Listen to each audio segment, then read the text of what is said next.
taken, please? Despite suggestions to the contrary, there is no Sam in Sam's Diner on Market Street. When people come in, they always say, where's Sam? Who's Sam? Special? There may not be a Sam in Sam's, but there is owner Jeannie Kim. The name, it was taken from the initials of my 3 children.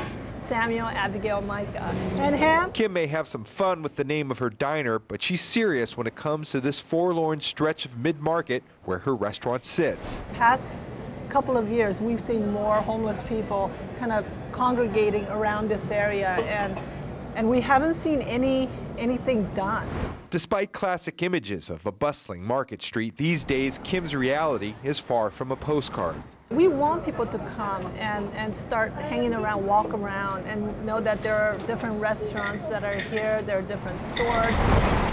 Now city leaders are trying to achieve just that. Today's Supervisor Jane Kim introduced legislation offering a 6-year payroll tax incentive to businesses that move to mid-market.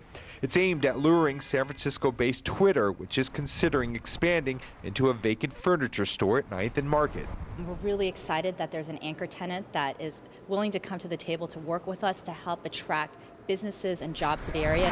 The incentive would apply to new employees. Twitter plans to hire several hundred in the near future.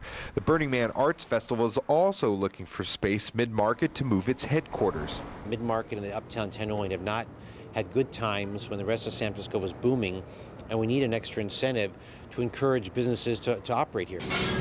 There's a lot of potential, and it could definitely be a fun place for people to hang out. Jeannie Kim sees the potential in the city's plan the same way she sees the potential in Market Street, even if it's an image that goes beyond the name.